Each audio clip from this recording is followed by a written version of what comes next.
Story where we're talking about copper and cable theft here in the city of Johannesburg.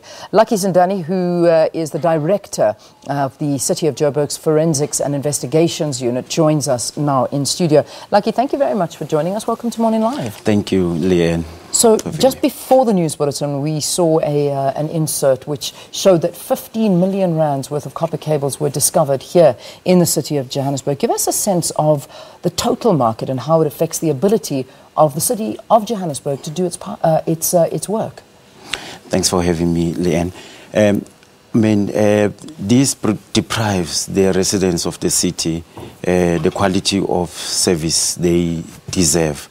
Yesterday we received a tip-off that the copper cables that were stolen on Sunday evening were stored at a certain scrapyard in Langlaagte. We then went to the premises and searched and found the city's property. But also what happened, the owner of the scrapyard tried to bribe officers that were accompanying us of 10,000 rand. Yeah. He was then arrested on the spot for bribing the officers. We continued searching the premises, and what we found is that there were quite a number of steel pipes that belonged to the city that were stored as well at that scrapyard. So the owner has been arrested and his accomplice. We also arrested 13 workers that were on site yesterday. Yeah. I mean, just this week we hear of at least 3 areas in Joburg that have been without electricity. I know that the city and the city centre was the big one, where both for Monday and Tuesday. Which other areas are being affected?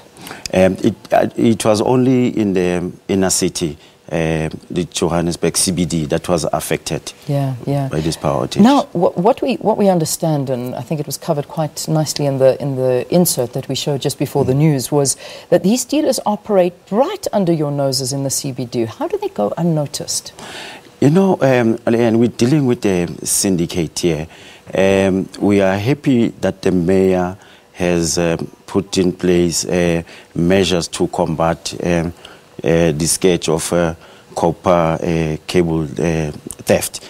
I mean, it costs the city so much. It is estimated that 45% of power outages experienced in the city are as a result of copper cable theft. What I didn't tell you earlier on is that we also arrested another scrapyard owner in Robertsville, who also was found in possession of the city's property. Yeah. Yes. What is it that we can do as residents of Joburg? What should we be looking out for, and who can we report it to if we do suspect that there is some illegal activity happening? You know, when the new administration came into power in the city of Johannesburg, they declared fraud and corruption as public enemy #1 in the city of Johannesburg and established our unit, which is called Forensic and Investigation Services. We encourage people to come forward and report any illegal activities within the city of Johannesburg. Our anti-corruption fraud hotline is 0800 002 587, 0800 002 587, or alternatively visit our offices at 48 Amasov Street in Braamfontein.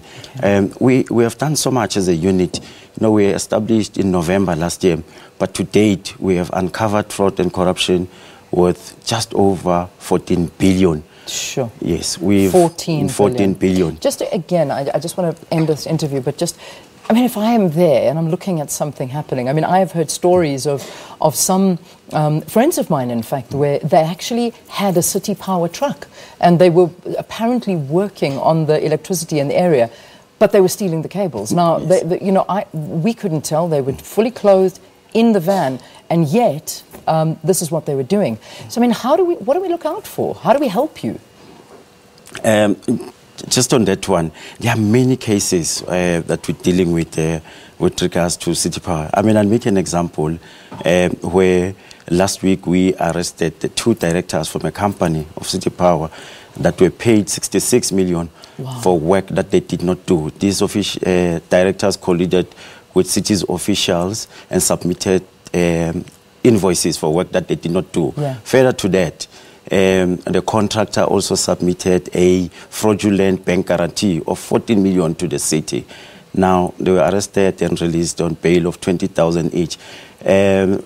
Like I said, we really appreciate the public's assistance in fighting corruption in the city of Johannesburg. Yeah.